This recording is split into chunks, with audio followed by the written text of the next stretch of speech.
Assalamualaikum dan selamat kembali ke Domer TV. Pembicaraan bekas Perdana Menteri Malaysia, Datuk Seri Najib Tun Razak, telah berakhir dengan hukuman saman dan penjara.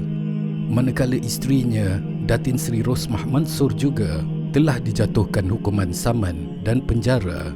Ini adalah kerana masanya telah tiba untuk sistem kehakiman negara menjatuhkan hukuman tersebut. Peraturan dan hukuman harus diperlakukan sama pada setiap manusia, tidak mengira pangkat dan kedudukan. Dan hanya masa yang dapat menentukan keadilan sebenar.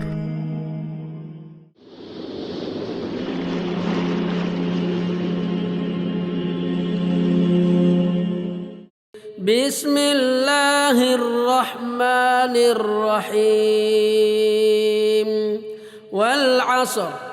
Innal insana lafi khusr. Illa alladhina amanu wa 'amilus salihat. Wa tawasaw bil haqqi wa tawasaw bis sabr. Demi masa, sesungguhnya manusia itu dalam kerugian. Ternyata masa ialah satu kata kunci yang amat unik. Justru apakah yang ada pada masa? Salah satu ketentuan dasar yang dibawakan Islam adalah keadilan. Keadilan adalah tuntutan mutlak dalam Islam dan berkali-kali dikemukakan dalam kitab suci Al-Quran. Kesalahan dan hukuman ke atas bekas Perdana Menteri dan isterinya hanya satu contoh bagaimana masa merupakan anasir, detik permulaan dan pengakhiran di dalam setiap peristiwa atau kejadian di atas bumi ini. Di dalam suratul Asr, Allah Subhanahu wa taala bersumpah dengan masa, dan walaupun surah ini hanya mengandungi 3 ayat sahaja, namun penafsirannya mungkin mengambil ribuan halaman muka surat untuk ditafsirkan. Menerusi surah ini, manusia akan menyedari makna kerugian, keimanan, amalan soleh, kebenaran dan kesabaran mengikut hati nurani dan pengalaman hidupnya. Sememangnya surah ini amat holistik tentang entiti iman dan kufur, rugi dan untung, amalan yang baik atau jahat, kebenaran dan kepalsuan, sabar atau tidak. Ia memiliki makna yang sangat indah, sangat penting untuk kehidupan harian setiap mukmin yang menghayati maksudnya.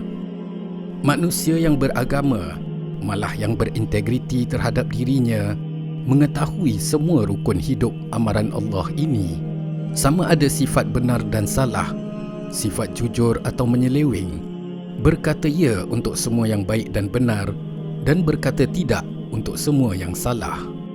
Alangkah sedihnya bagi orang yang membaca suratul Asr tetapi mencuba untuk berbohong, mendakwa diri sebagai orang yang jujur, tetapi cuba untuk menipu manusia lain, malah sanggup untuk berbicara atau bersumpah dengan nama Allah. Alangkah ruginya bagi orang yang membaca suratul Asr tetapi tidak menyeru kepada kesabaran, baik dari kesabaran ketika menghadapi penganiayaan maupun kesabaran dalam mengawal kata-kata.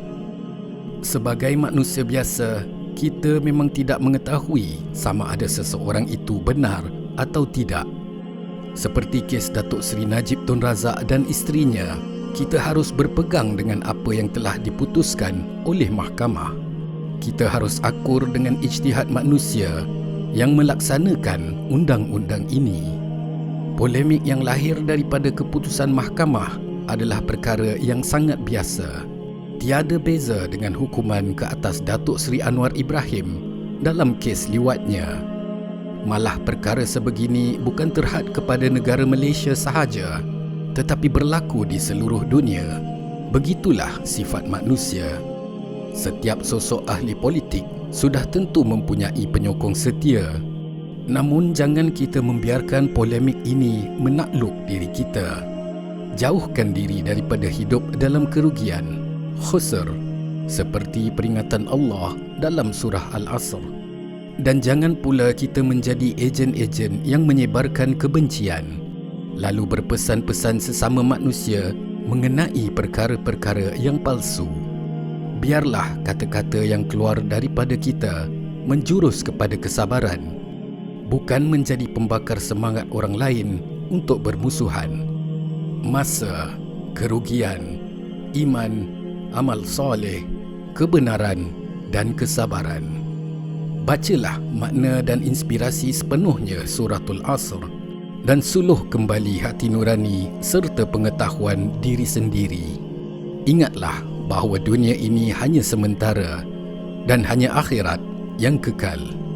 Mengenai surah Al-Asr, Syekhul Islam Imam Syafi'i telah berkata, jika manusia mengkaji dan pertimbangkan surah Al-Asr dengan baik, maka ia sudah cukup untuk dijadikan bimbingan mereka.